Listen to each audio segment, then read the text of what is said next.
नमस्कार, स्वागत है आपका न्यूज लाइव में। मैं हूं दीपक यादव और इस वक्त की एक बड़ी खबर आ रही है। केंद्रीय कैबिनेट की बैठक में अहम फैसला हुआ है।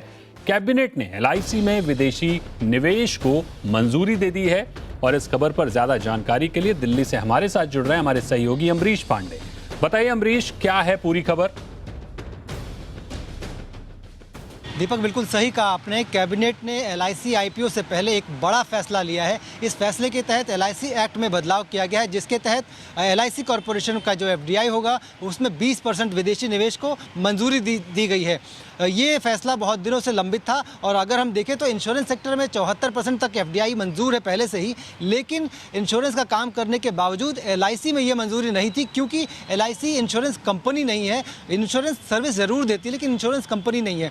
एलआईसी एक्ट के तहत भारत सरकार इसको गवर्न करती है और अब सरकार ने इस एक्ट में बदलाव किया है और इसमें जो एफडीआई है उसको मंजूरी दे दी है। जो पहले चरण की मंजूरी है वो 20% की होगी।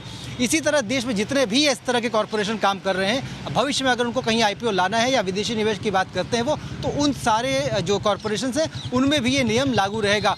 तो एलआईसी एक्ट से पहले, एलआईसी के आईपीओ से पहले सरकार ने एक बड़ा बदलाव किया है, एक बहुत ही पॉजिटिव बदलाव किया है और सरकार को इससे एक ज़्यादा बेनिफिट एलआईसी के आईपीओ में विदेशी निवेश के तहत के रूप में आने की संभावना दिख रही है। साथ ही साथ दो और बड़े फैसले सरकार ने कैबिनेट में लिए हैं, जिसमें से कि है आयुष्मान भारत डिजिटल मिशन को लेकर। सरकार अगले 5 साल में आयुष्मान भारत डिजिटल मिशन में 1600 करोड़ रुपए का इन्वेस्टमेंट करेगी। इसके साथ ही जितने भी लोग हैं जो कि आयुष्मान भारत से जुड़े हुए हैं या जो भारत के लोग जो हेल्थ प्रोफाइल जिनकी हो रही है उसको डिजिटल किया जाएगा और सबको एक डिजिटल हेल्थ प्रोफाइल दिया जाएगा। तो ये पूरा डेटाबेस बनाने के लिए ये इन्वेस्टमेंट किया जाएगा। और इसके साथ कोल कंपनीज के लिए भी एक नियम आसान किया है सरकार ने और जितनी भी कोल कंपनीज हैं वो अपने कोल ब्लॉक्स को बजाय किसी स्पेसिफिक ऑप्शन के सीधा ई ऑक्शन करके अपना कोयला, जो अपना जो स्पेसिफिक कोयला है वो किसी को भी बेच सकती हैं। तो ये एक बड़ा बदलाव किया गया है कैबिनेट में, इसको भी मंजूरी मिलेगी। तो कुल मिला के हम ये देख सकते हैं तो कैबिनेट के जो तीनों फैसले हैं ये बहुत ही अहम है, बाजार के लिहाज से भी और निवेशकों के लिहाज से भी। जी बिल्कुल, बहुत ही अहम फैसले कैबिनेट से, 3 बड़े फैसले जिनका भी जिक्र अमरीश पांडे ने किया, एलआईसी को लेकर, कोल इंडिया को लेकर और आयुष्मान भारत को लेकर। बहुत बहुत शुक्रिया अमरीश हमारे साथ जुड़ने के लिए और इस अहम खबर को बताने के लिए। और अब खबरों की शुरुआत करते हैं रूस के ऐलान जंग से।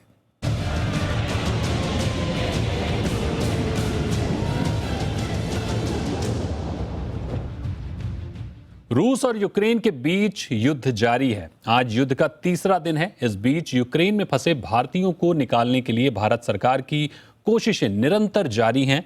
सरकार ने यूएनएससी में भी साफ कर दिया है कि भारत की प्राथमिकता यूक्रेन में फंसे भारतीयों को वहां से जल्द बाहर निकालने की है। इसी क्रम में भारतीयों की वतन वापसी लगातार जारी है। एक विमान अभी निकला है जो कि आज रोमानिया से निकला है प्लेन, जो रात के 9 बजे तक भारत में प्रवेश करेगा। यानी जो छात्र अभी तक वहां पर फंसे हुए थे वो अब भारत पहुंचेंगे और हम आपको ग्राफिक्स के जरिए बताते हैं कि आखिर यूक्रेन से पलायन कर रहे लोग किन देशों में शरण ले रहे हैं।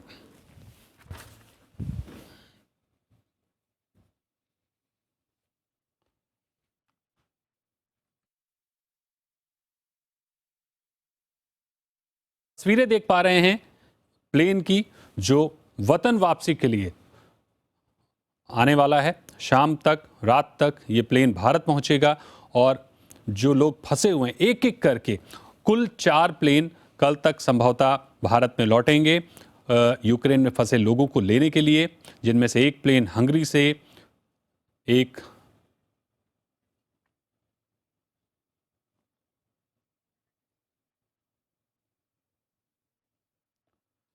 तो अब हम आपको समझाने की, बताने की कोशिश करेंगे कि यूक्रेन में जो युद्ध जैसे हालात बने हुए हैं उस हालात में जो लोग पलायन कर रहे हैं, क्योंकि 3 ओर से अगर हम देखें तो रूस और बेलारूस की ओर से लगातार यूक्रेन में हमले किए जा रहे हैं। यूक्रेन में युद्ध जैसे हालात बने हुए हैं और यूक्रेन रूस से मुकाबला जरूर कर रहा है।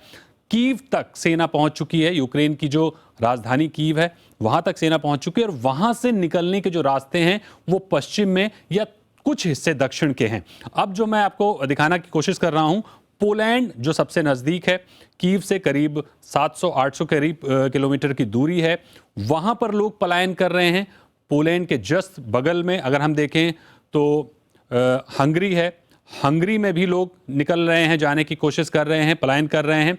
और हंगरी के बाद दूसरा जो देश है वहाँ पर जाने की कोशिश कर रहे हैं। यानी अगर आपको मैं बताने की कोशिश करूं तो रोमानिया है, हंगरी है, पोलैंड है, ये तीन जो पश्चिम की ओर देश हैं वहाँ पर लोग पलायन कर रहे हैं। कीव की राजधानी से इनकी दूरी 800 से 500 किलोमीटर की दूर इनके बॉर्डर हैं और वहाँ पर ये देश जो कि नाटो के सदस्य भी हैं और वहाँ पर पलायन करने वाले लोगों को, जो शरणार्थी हैं, उनको वहाँ पर राहत मिल रही है और वहाँ से चाहे भारत हो या फिर दूसरे देश हो, वो अपने लोगों को, अपने नागरिकों को वहाँ से निकाल रहे हैं। तो ये एक तस्वीर हम आपको दिखाने की कोशिश कर रहे हैं कि जब तीनों ओर से घिरा हुआ यूक्रेन, जिस पे लगातार हमले हो रहे हैं, इमारतें ध्वस्त की जा रही हैं, लगातार टैंक्स वहाँ पर काम कर रहे हैं, लगातार सेना काम कर रही है, और ऐसे में जब यूक्रेन युद्ध कर रहा है, युद्ध करने के बीच जो विदेशी नागरिक हैं, जो दूसरे देशों के लोग हैं, वो वहां पर फंसे हुए और उनको निकालने के प्रयास जारी हैं।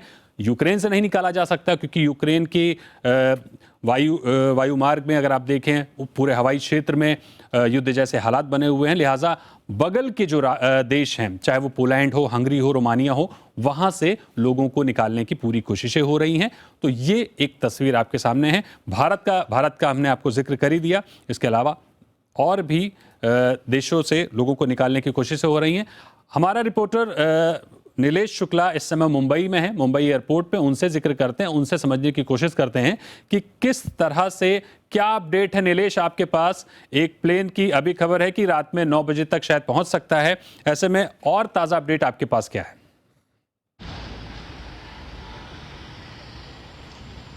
जी दीपक, आपको बताऊं कि इस जो पूरा आज तो वॉर का तीसरा दिन है, ऐसे में जो भारतवासी हैं, खासकर जो भारत के ये हज़ारों माता पिता हैं, उनके लिए एक सुखद खबर ये आई है कि एयर इंडिया की जो स्पेशल फ्लाइट है AI 1944, उसमें 219 से ज़्यादा जो हमारे नागरिक हैं, जो बच्चे वहाँ विदेश में गए थे अपनी पढ़ाई एजुकेशन को लेकर, आज वो दोबारा अपने वतन वापसी कर रहे हैं, दोबारा अपने घर लौट रहे हैं अपने माँ बाप के बीच।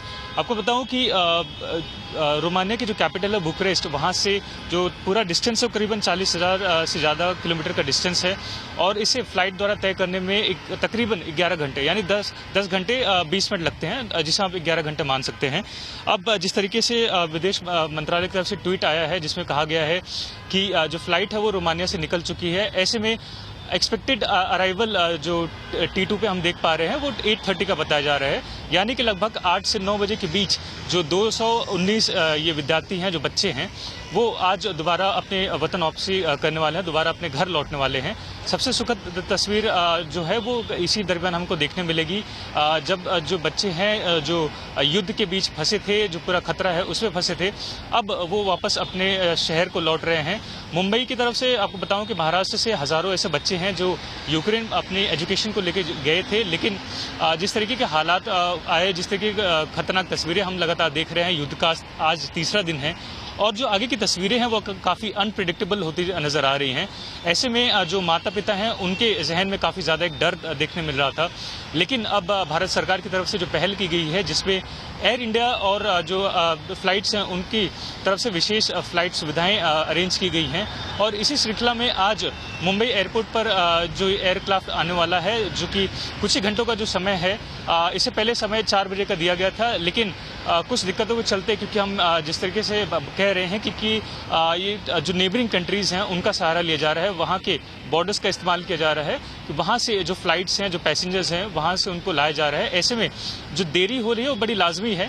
हालांकि सबसे जो एक राहत की बात हम कह रहे हैं कि आखिरकार जो 219 बच्चे हैं वो आज मुंबई लौट रहे हैं और जो इनके माता पिता हैं वो अब धीरे धीरे एयरपोर्ट का रुख कर रहे हैं अपने जो बच्चे हैं उनसे मिलने के लिए, क्योंकि हम देख रहे हैं कि जिस तरीके से वॉर की जो तस्वीरें हैं वो लगातार दिन ब दिन और भी ज़्यादा डरावनी होती जा रही हैं। ऐसे में जो आम नागरिक हैं उनको लेकर काफ़ी खतरा है। बिल्कुल, इस खतरे को देखते हुए भारत सरकार की तरफ से जो अहम पहल की गई है और जो स्पेशल फ्लाइट्स अरेंज की जा रही हैं, उसी श्रृंखला में आज 8 से 9 के बीच में जो एयर इंडिया की ये एयरक्राफ्ट है जिसमें 219 विद्यार्थी बच्चे लौट रहे हैं, उनका इंतजार हो रहा है। बिल्कुल नीलेश, जो बच्चे वापस लौट रहे हैं उनके माता पिता के चेहरों चेहरों पर मुस्कान है, लेकिन जो लोग अभी फंसे हुए हैं, जो अभी यूक्रेन में युद्ध जैसे हालातों के बीच हैं, उनकी चिंताएं वाजिब हैं। सरकार का प्रयास भी जारी है, तमाम कोशिशें हो रही हैं, प्लेन जा रहे हैं और उनको लेकर आ रहे हैं। और हमारी भी अपील है, या हमारा भी एक तरह से मान के चलें कि गुजारिश है कि जल्द से जल्द जो भी लोग वहां पर फंसे हैं उनको निकाल कर लाया जाए। और नीलेश, आप हमारे साथ बने रहिए, हमारे साथ विदेश मामलों के जानकार रोविंदर सचदेव भी हैं, उनसे बात करते हैं। रोविंदर जी, भारतीयों की वतन वापसी जारी है। एक प्लेन आज शाम के 8 या 9 बजे तक भारत में पहुंचेगा। जाहिर सी बात है कि उनके माता पिता के चेहरों पर जो मुस्कान होगी वो देखने लायक होगी, लेकिन एक बड़ी चिंता उन माता पिता के चेहरों पर भी है जिनके बच्चे वहां पर फंसे हैं, जिनके परिवार वाले परिजन वहां पर फंसे हैं। इस प्रयास को सरकार के आप कैसे देख रहे हैं? डेफिनेटली देखिए, प्रयास को मतलब प्रयास है, अच्छा है, शायद थोड़ा सा लेट हो गया, थोड़ा सा जल्दी, 1-2 दिन या कुछ दिन, पर पॉइंट इसकी सिचुएशन इतनी तेजी से बदली कि कोई एंटिसिपेट ही नहीं कर रहा था कि माहौल ऐसा हो जाएगा। तो डेफिनेटली अच्छा प्रयास है। परंतु मैं आपसे शेयर करूं कि कल रात ही हमने, हमारा एक थिंक टैंक है, हमने एक इशू करी है अपील, जिसमें हमने कहा है कि देखिए केवल भारत के ही बच्चे नहीं फंसे हैं, और देशों के बच्चे भी यूक्रेन की यूनिवर्सिटीज में पढ़ते हैं, काफी सारे अलग अलग देशों से, राइट। तो भारत यूएन में अपील करे कि जो यूएन की जो पीस कीपिंग फोर्स होती है ना, किस लिए बनाई जाती है? यूएन की पीस कीपिंग फोर्स के ब्लू हेलमेट्स होते हैं, ब्लू ट्रक्स होते हैं, और उनको सब रिस्पेक्ट करते हैं। तो यूएन की peace keeping force basically Ukraine में, वहां पर दुनिया भर के जो भी अलग अलग बच्चे हैं, जिस भी नेशनैलिटी के, उनको ला करके पॉइंट कलेक्शन पॉइंट आइडेंटिफाई करा जाए, उनको ला करके पोलैंड या रोमानिया के बॉर्डर्स पे छोड़ा जाए, escorted by the UN trucks, जो नीले ट्रक्स होते हैं। यूक्रेनियन आर्मी उसको रिस्पेक्ट करेगी और रशियन आर्मी भी रिस्पेक्ट करेगी। ठीक है, थोड़ा तो शायद रिस्क रहेगा, बट यूएन की ये जो व्हीकल्स हैं ये वहां डिप्लॉय करे जाएं और इमीडिएटली लार्ज नंबर्स में ये बच्चों को इमीडिएटली निकाला जाए। भारत अगर हम एक क्रिएटिव डिप्लोमेसी लीडरशिप लेना, ये जो प्रॉब्लम हमें हो रही है, डेफिनेटली हमारे घरों में हमारे बच्चे हम बहुत परेशान हैं, पर यही प्रॉब्लम दुनिया भर में अलग अलग देशों में हो रही है, घाना में, बांग्लादेश में, श्रीलंका में, इनके भी बच्चे गए हुए वहां पर बहुत पढ़ते हैं, यूक्रेन में जी। तो क्यों ना भारत एक ऐसा कदम उठाए? ठीक है, अभी हमारी सरकार जो कर रही है अच्छा कर रही है, पूरा जितना हो सकता है बन सकता है हो रहा है, राइट। बट इसके अलावा कल यूएन सिक्योरिटी काउंसिल की मीटिंग थी, वहां पर रेस करते या आगे रेस करें, जैसी मौका मिले, और इमीडिएट बात करें कि भाई इस मुद्दे को लेकर के तो पूरी दुनिया सहमत होगी, यूएन के सारे मेंबर सहमत होंगे, कोई वीटो भी नहीं करेगा, रशिया वीटो भी नहीं करेगा, चाइना भी नहीं करेगा, क्योंकि पॉइंट ठीक है। तो भारत मेरे विचार से ये प्लान आगे रखे यूएन को अर्जेंटली कंसिडर करने के लिए, दुनिया को फायदा, हमें फायदा, देश में हमारी थॉट लीडरशिप बढ़ती है, और at the same time practically हमारे बच्चे ज्यादा और जल्दी आ जाएंगे। क्योंकि अभी ये तो बॉर्डर पे जो बच्चे पहुंच पा रहे हैं ना, कितने पहुंच पा रहे हैं, जो ओडेसा जो साउथ है, वहां से ऊपर जाकर के पोलैंड तक कोई जा रहा है, पता नहीं कितने हंड्रेड्स ऑफ किलोमीटर्स कैसे पहुंच रहे हैं बच्चे, करेक्ट, या रोमेनिया की तरफ।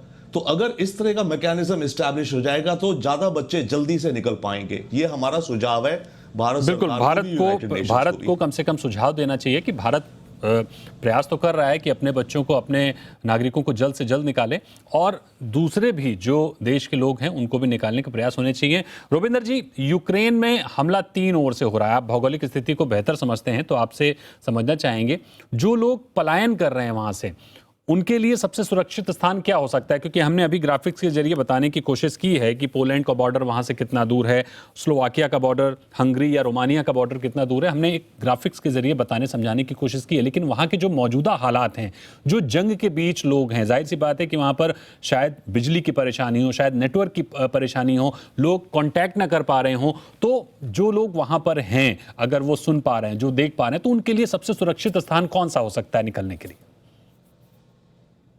देखिए, पहली बात तो लॉजिकल है कि जो आपके सबसे पास इंटरनेशनल बॉर्डर पड़े वो आपके लिए सबसे इजी, मतलब क्विकेस्ट है। अब जो ईस्टर्न यूक्रेन की तरफ बच्चे हैं, या खारकोव या इस तरह के शहरों के, ओके, उनके लिए तो शायद पोलैंड ही सबसे पास पड़ेगा, पर पोलैंड भी दूर पड़ेगा, राइट। साउथ वाले जो हैं ओडेसा वगैरह के, इनके लिए तो पोलैंड तो बहुत ही ज्यादा दूर पड़ेगा। इन लोगों के लिए शायद लेफ्ट में जो आप देश दिखा रहे हैं ना, रोमानिया, हंगरी, वो थोड़ा पास पड़ेंगे। और वेस्टर्न यूक्रेन में जो बच्चे पढ़ रहे हैं उनके लिए तो ऑब्वियसली हंगरी, रोमानिया, मोल्दोवा, ये पास पड़ेंगे। तो डिपेंड करेगा फिजिकली आपके नियरेस्ट इंटरनेशनल बॉर्डर कहाँ से बनता है और वहाँ पे आप कैसे पहुंचेंगे। इस समय कोई ट्रेनें नहीं चल रही हैं, सारी बसें रुकी पड़ी हैं, तो ये बच्चे निकलेंगे कैसे? आई मीन ठीक है, मतलब या निकलेंगे कैसे ये बच्चे? तो इसीलिए मैं कह रहा हूं बार बार, हमें अपने बच्चों को निकालने में, ऊपर हम दुनिया में जाके कहें कि हमें केवल अपने ही बच्चे निकालने, यूएन भेजो, वो तो अच्छा नहीं लगता ना, गलत बात है। यूएन को बोलो भैया पीस कीपिंग फोर्स भेजो, यूक्रेन के अंदर जितने इंटरनेशनल बच्चे हैं स्टूडेंट्स, सब यूनिवर्सिटीज के बाहर आपके ट्रक जाएं, उन ट्रक में उन बच्चों को डालो और बॉर्डर पे लाके छोड़ो। यूएन का काम क्या है? और कुछ वॉर तो रोक नहीं सकते यूएन, कम से कम हमारी फ्यूचर जनरेशन की सिक्योरिटी को तो कुछ मदद करें, और इसमें सारे देश लीड होंगे। बिल्कुल। सचदेवा साहब आपके पास लौटेंगे, एक बार नीलेश आपके पास आते हैं। यूक्रेन से जो बच्चे आ रहे हैं लौट के एयरपोर्ट पर, क्या उनके लिए कोई विशेष इंतज़ाम है? क्या उनके लिए कोई विशेष सावधानियां बरती गई हैं? क्योंकि कोविड का टाइम है, कोविड अभी भी ख़त्म नहीं हुआ है, तो ऐसे में जो लोग आ रहे हैं उनके लिए कुछ अलग सावधानियां, कुछ अलग गाइडलाइंस जारी की गई हैं? क्या कुछ अपडेट है आपके पास? जी बिल्कुल, आपने एक अहम मुद्दा यहाँ पे चुना है। आपको बताएं कि जब हमारी एयरपोर्ट अथॉरिटी से इस रिगार्डिंग बात हो रही थी कि क्योंकि एक कहें कि एक अलग सिचुएशन का एक माहौल है यहाँ पर, कि एक खतरे के इलाके से हमारे जो बच्चे हैं वो वापस लौट रहे हैं, ऐसे में एयरपोर्ट की तरफ से क्या खास तैयारी की गई हैं, जिस पर जवाब देते हुए उनकी तरफ से कहा गया कि क्योंकि हमने देखा है कि जब भी कोई इंटरनेशनल फ्लाइट्स आती हैं तो उनमें जो RT-PCR के टेस्ट होते हैं, जो कोविड वेरिफिकेशन के सर्टिफिकेशन होते हैं, उसको लेकर काफ़ी स्ट्रिक्टनेस होती है। लेकिन अब क्योंकि हालात असामान्य इस वाली स्थिति में हैं, ऐसे में थोड़ी सी राहत ऐसे जो बच्चे आ रहे हैं, क्योंकि एक अलग टेंस सिचुएशन का झेल कर आ रहे हैं, ऐसे में एयरपोर्ट की तरफ से उन्हें कम से कम परेशान करने की बात कही जा रही है। एयरपोर्ट की तरफ से कहा गया है कि जो बच्चे आएंगे, अगर उनके पास ऑथेंटिक आइडेंटिफिकेशन होता है कि उनका सर्टिफिकेशन हो चुका है, कोविड वैक्सीन ले चुके हैं, तो उन्हें ज़्यादा परेशान नहीं किया जाएगा। हालांकि अगर ज़रूरत पड़ती है तो उनका RT-PCR ज़रूर किया जाएगा, लेकिन जो अहम बात यहाँ पर है कि RT-PCR की जो कॉस्ट होगी वो कंप्लीटली जो एयरपोर्ट अथॉरिटी है वो बेयर करेगी। तो ये एक आप कह सकते हैं कि कहाँ पे खास इंतजाम होगा। वहीं जो पेरेंट्स हैं उनके लिए भी एक हिसाब से गेट तैयार किए गए हैं, ताकि जो पेरेंट हैं, जो अभिभावक हैं, उन्हें अपने बच्चों से मिलने में कम से कम परेशानी हो और वो जल्द से जल्द एयरपोर्ट से बाहर अपने घरों की तरफ निकल पाएँ। जी दीपक। बिल्कुल। सचदेवा साहब, जिनके परिवार के लोग यूक्रेन में फंसे हैं, उनको आप क्या कहेंगे? उनको आपकी ओर से क्या संदेश होगा? वाह, देखिए हम क्या संदेश दे सकते हैं, क्योंकि ग्राउंड सिचुएशन में तो जो लोग वहां हैं उन्हें वही पता है, उन्हें अपनी सिचुएशन का बेस्ट आउटकम निकालना है। हर सिटी में जहां भी बच्चे फंसे हैं, जो भी फंसे हैं, हर सिटी ने अपनी गाइडलाइंस दे रखी है। किसी ने तो मार्शल लॉ लगा रखा है, किसी ने इमरजेंसी लगा रखी है। तो शहर या जहां पर भी ये रह रहे हैं उस पर डिपेंड करेगा। हाँ, ये कह सकते हैं कि भैया एक तो जो मिलिट्री इंस्टॉलेशंस हैं उनसे दूर रहो, या फिर जैसे पावर प्लांट्स हैं या वाटर टैंक, पानी की जो टैंकी होती है बड़ी बड़ी, क्योंकि वॉर में तो पानी का टैंक उन्होंने उड़ाना है ताकि शहर में त्राही त्राही मचे, लोग पानी को तरसे और कंफ्यूजन, टोटल कयास क्रिएट हो। बिजली का प्लांट हो, आर्मी के बेसिस हो, इन जगहों से दूर रहें, रेलवे स्टेशन से।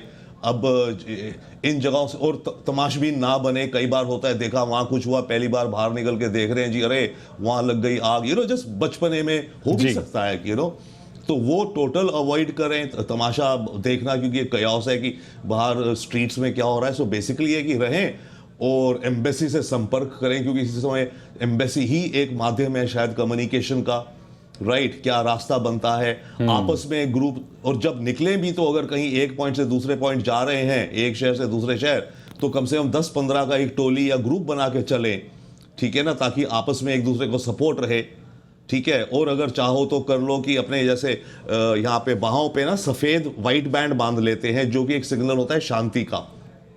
राइट, जैसे ब्लैक बैंड बांधो तो होता है प्रोटेस्ट कर रहे हो जी। और वॉर में तो ये होता ही, आपने व्हाइट फ्लैग उठा दिया झंडा तो मतलब मैं सरेंडर कर गया, राइट? तो उस तरह का एक सफेद यहाँ पे ना रुमाल सा कुछ बांध लो, काइंड ऑफ सिंबॉलिक, और 10-15 लोग एक साथ ग्रुप में चलो।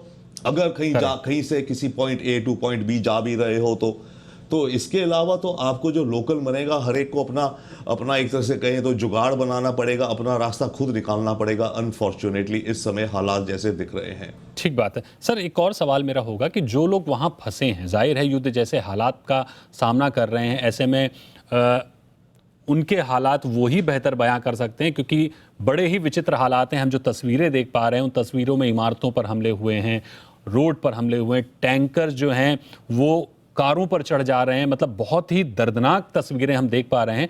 ऐसे में जो लोग वहां पर पलायन कर रहे हैं, जो एम्बेसीज हैं, वो कैसे संपर्क करती हैं, क्या कार्यप्रणाली रहती है?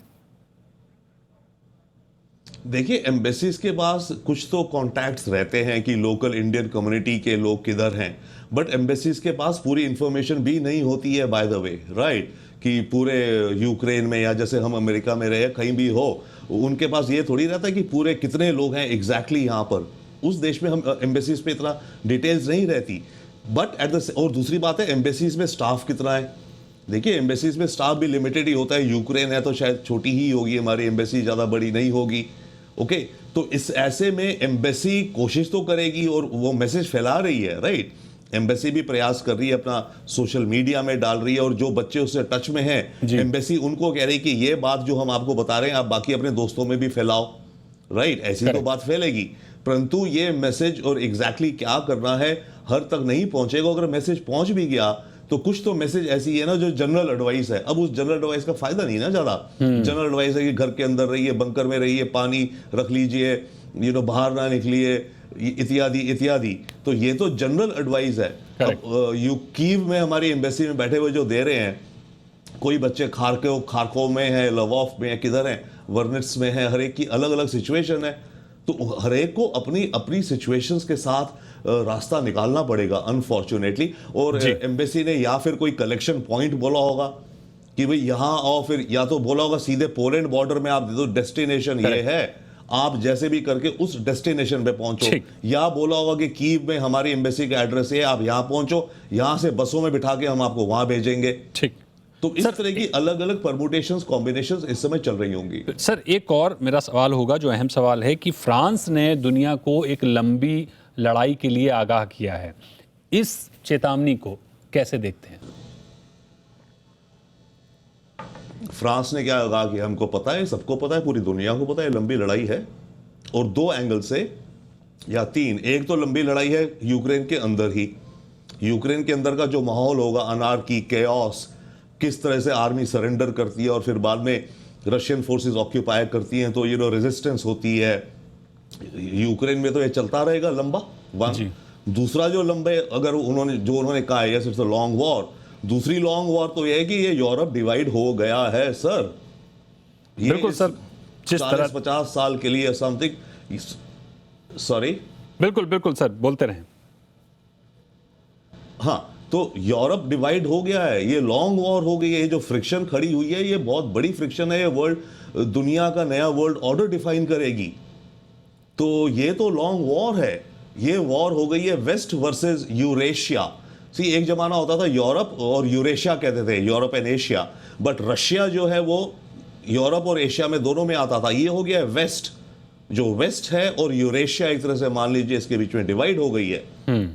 और इसके बाद रशिया और एग्रेसिव भी हो सकता है, नॉट ओनली नेटो के खिलाफ। नेटो से तो शायद रशिया अभी मानो यूक्रेन को कंट्रोल जैसे तैसे उसने 6 महीने साल भर में कर लिया, पर अभी नेटो ने स्वीडन और फिनलैंड को भी शायद ऐड करना है। वो नेटो के मेंबर नहीं है, याद रखिए, करेक्ट। तो हो सकता है रशिया बाद में, इसके बाद रशिया एक अलग फ्रंट खोलेगा कि Finland, you can not join NATO, और धमकी देके, और वाजिब है। देखिए, नेटो, ये अमेरिकन एक्सपेंशनिज्म चल रहा था। अमेरिका ने एक एक करके रशिया के पुरानी प्रोविंसेस, बाल्टिक की और ईस्ट यूरोपियन को बनाते गए मिलिट्री पार्टनर्स। क्या जरूरत थी मिलिट्री अलायंसेस की? तो रशिया का हो गया था, भैया ये तो मेरी घेराबंदी कर रहे हैं। बिल्कुल। अब घेराबंदी कर रहे हैं तो उसमें आखिरी स्टिच बच रहा था यूक्रेन, तो रूस ने डिसाइड कर लिया। सेम है जैसे इंडिया की बॉर्डर पे नेपाल है, अब चाइना श्रीलंका से मिलिट्री पार्टनर बन जाए, म्यांमार से बन जाए, बांग्लादेश से बन जाए, हमें घेर लिया, और अब नेपाल पर भी चाइना अपने मिसाइल टैंक लगाना शुरू कर दे। तो क्या भारत के इंटरेस्ट में होगा? ये हो नहीं, लॉन्ग टर्म भारत ये चाहेगा अगर हमारा शक्ति हो कि नेपाल को हम जैसे तैसे करके, अगर वॉर भी होती है हम नेपाल पे वॉर करके ये चीज नहीं होने दें, नहीं तो हम टोटल गिर गए सदियों के लिए। बिल्कुल सर, बड़ी ही विचित्र स्थिति है जो हम देख पा रहे हैं। हालांकि पुतिन ने भी जिस तरह से बोल दिया था कि यूक्रेन के लिए अगले 4 से 5 हफ्ते बड़े ही चिंताजनक हो सकते हैं, अभी फ्रांस ने आगाह कर ही दिया है कि एक लंबी लड़ाई के लिए दुनिया तैयार रहे, और जो हालात हम देख रहे हैं उस हालात में अभी कुछ भी स्थिरता नजर आती हुई नहीं दिख रही है। बहुत बहुत शुक्रिया करेंगे रोविंदर सचदेवा जी, आपका बहुत बहुत शुक्रिया नीलेश हमारे साथ जुड़ने के लिए, और पल पल की अपडेट जो है वो हम आप तक जारी करते रहेंगे, हम आपको बताते रहेंगे। धन्यवाद।